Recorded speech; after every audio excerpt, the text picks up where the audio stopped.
Sir मेरे राज्य में आपने विजुअल्स देखे होंगे अग्निपथ पे, लोगों को बड़ी चिंता हुई, मुझे भी चिंता हुई।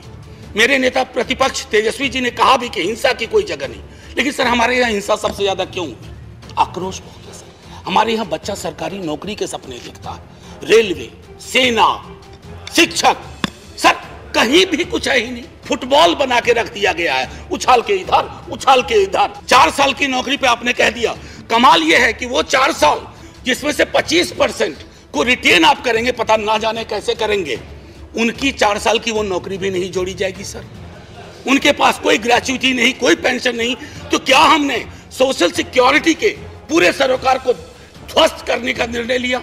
सर रहम करना चाहिए, सरकारों का काम है, रहम करो।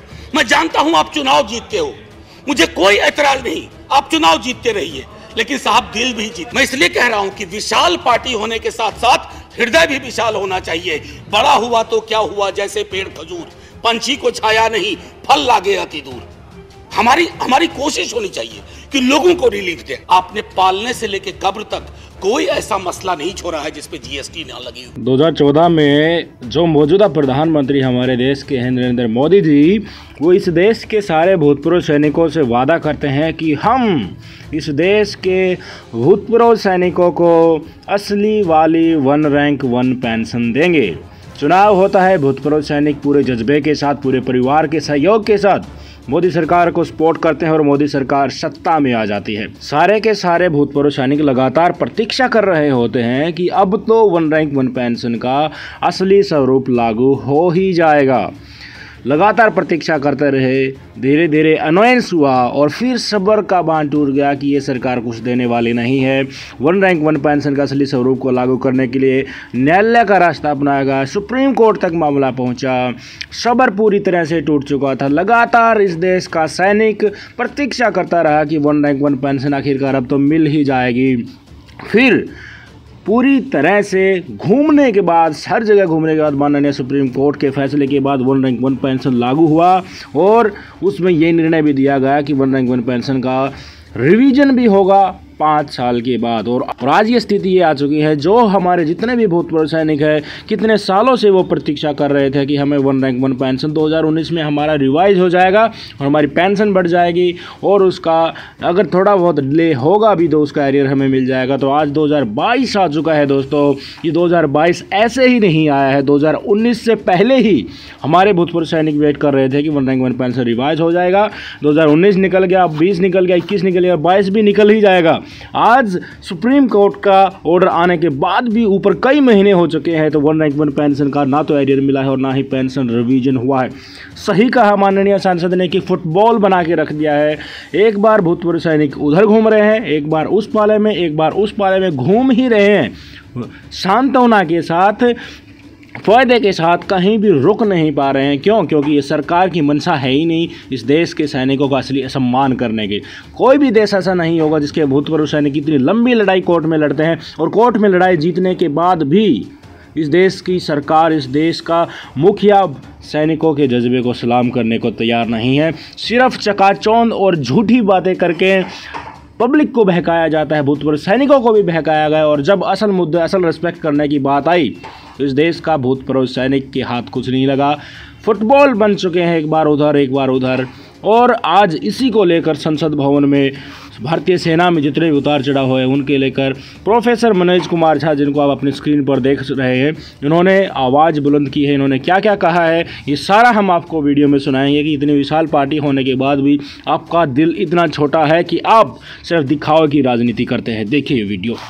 खाके वतन तुझसे मैं शर्मिंदा हूँ बहुत, महंगाई के इस मौसम में त्योहार पड़ा। माननीय उपसभापति महोदय, बहुत दिनों बाद सदन एक गंभीर विषय पे चर्चा के लिए बैठा है। इसकी गंभीरता हमारे बयान में, हमारे सरोकार में परिलक्षित होनी चाहिए। सर एक कहानी सुनाना चाहता हूँ। जैसे फिल्मों में कहते हैं ना कि ये काल्पनिक है, सर इस कहानी में कुछ भी काल्पनिक नहीं है। नहीं सर, कुछ भी काल्पनिक नहीं है, बस सुन लीजिए। सर एक पात्र का नाम है नयन सुखलाल। वो अपनी पत्नी और 2 बच्चों के साथ दिल्ली में काम करता है। छोटी नौकरी है, सांसदों के घर की रखवाली करता है, सिक्योरिटी गार्ड है। I request all of you, पूरा देश देख रहा होगा कि महंगाई बेरोजगारी पे बात हो रही है और एक दूसरे का उपहास कर रहे हैं। आप गरीब का उपहास कर रहे हैं, आप प्राइस किसी व्यक्ति का उपहास प्राइस राइट में आइए। जी, मैं वो कह रहा था कि नयन सुखलाल अपनी पत्नी 2 बच्चों के साथ रहता है, सब सांसदों के घर की रखवाली करता है जैसे चौक पे होता है, 20,000 की तनख्वाह है, 10 से 12,000 पे वो साइन करता है, यानी मूल तनख्वाह 10 से 12,000 होती है। उसके 2 बच्चे हैं सर, अब सुन लीजिए, 4,000 रुपये घर का किराया दे रहा है सर, काटते जाइएगा 10 में, 1,200 रुपये सिलेंडर का हर महीना, 1 महीना तो लगेगा ही, खाने पे 50 गुना 2 गुना 30, 3,000 रुपये, स्कूल की फीस, 2 बच्चे हैं 2,000, आने जाने का खर्चा नहीं जोड़ रहा हूं, आकस्मिक बीमारी को भी नहीं जोड़ रहा हूं, डीजल और पेट्रोल भी नहीं जोड़ रहा हूं क्योंकि उसके पास सिर्फ साइकिल है सर। ये नयन सुख दिल्ली में भी है, ये कलकत्ता में भी है, बंबई में भी है, ये हमारे पटना में भी है। नयन सुख के नजरिए से महंगाई को देखिए और बेरोजगारी को देखिए, तब पता चलेगा कि हमारे सरोकार कितने संकीर्ण हैं। सर, एक विशाल पार्टी, पूरे देश में सबसे विशाल पार्टी, एक विशाल राज्य में एक विशाल बहुमत के लिए चुनाव लड़ रही थी सर। पूरे उस प्रोसेस में कीमतें नहीं बढ़ी। पहले कहा जाता था कि बाजार कीमतें तय करता है, सर कीमतें क्यों नहीं बढ़ी? मैं इसलिए कह रहा हूं कि विशाल पार्टी होने के साथ साथ हृदय भी विशाल होना चाहिए। बड़ा हुआ तो क्या हुआ, जैसे पेड़ खजूर, पंछी को छाया नहीं, फल लागे अति दूर। हमारी कोशिश होनी चाहिए कि लोगों को रिलीफ दें। अब सर, मैं बार बार देख रहा हूं क्रैडल टू ग्रेव, हमारा सोशल पॉलिसी जो हमारी थी, जो हमारा संविधान कहता है, वो कहता था कि पालने से लेके कब्र तक, आपने पालने से लेके कब्र तक कोई ऐसा मसला नहीं छोड़ा है जिस पे जीएसटी ना लगी हुई हो सर। कब्र में दाह संस्कार की लकड़ी पर तो कम से कम सुकून से आदमी जाए दुनिया को अलविदा कहते हुए सर। कफन का कपड़ा ओढ़ने के बाद सर, कफन में जेब नहीं होती है सर, हम सब जानते हैं। उसकी जेब पहले ही आपने ढीली कर दी मौत से पहले। मैं सिर्फ यह आग्रह कर रहा हूं कि इस तरह के लोक सरोकार के मुद्दों पर एक चिंता सार्वजनिक होनी चाहिए, और अगर आपसे गलती हुई है तो उसको आप वापस ले लीजिए। वो आप रोल बैक करने से कोई आप छोटे नहीं हो जाएंगे। वैसे छोटे होने के लिए किसी भी चीज से हो सकते हैं सर। मेरे राज्य में आपने विजुअल्स देखे होंगे अग्निपथ पे, लोगों को बड़ी चिंता हुई, मुझे भी चिंता हुई।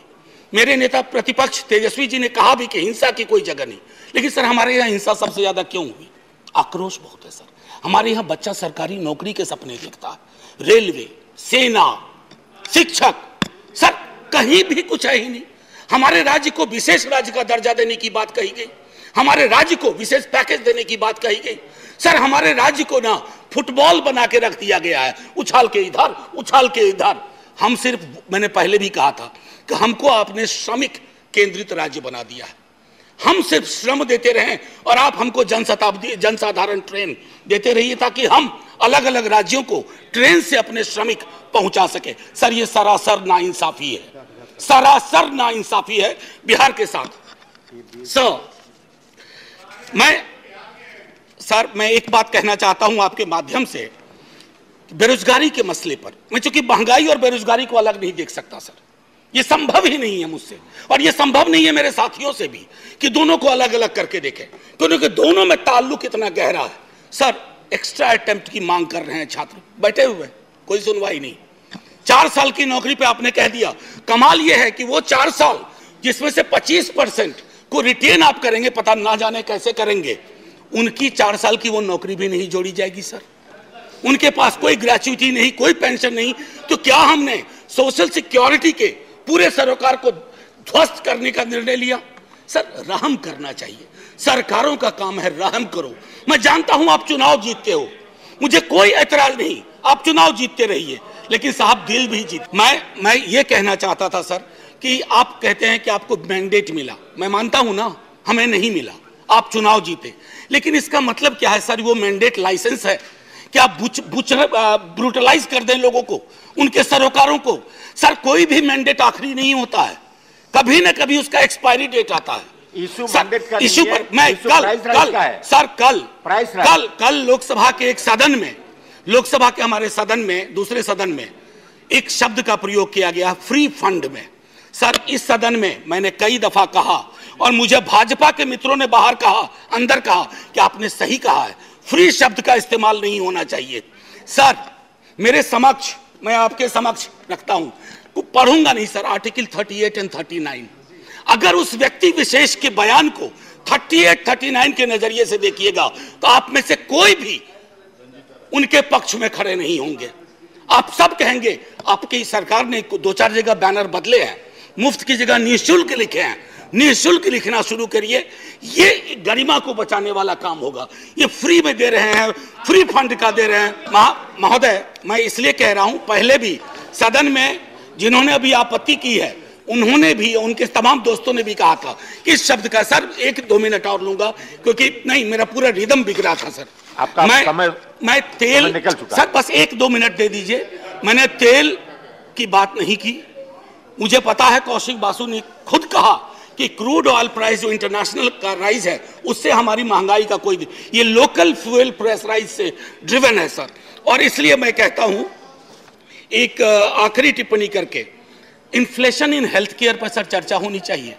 इन्फ्लेशन की वजह से ओल्ड एज पीपल को, मैंने नयन सुख की आपको कहानी सुनाई, हमारे आपके मित्रों में कई नयन सुख हैं।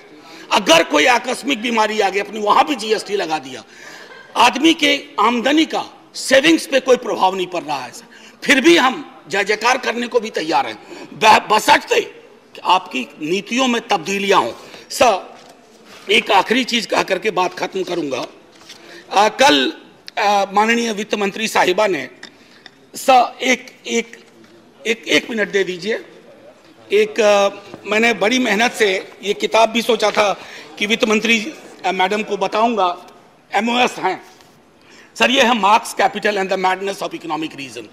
यहां तो मैडनेस ऑफ इकोनॉमिक रीजन की बात हो रही है, we have entered madness of economic unreason. और उसमें किंग जॉन से उन्होंने एक उद्धृत किया है, खत्म करता हूं sir. And say, here is no sin but to be rich, and being rich, my virtue then shall be to say, there is no vice but beggary. Since kings break faith upon commodity, gain he be my lord, for I will worship thee.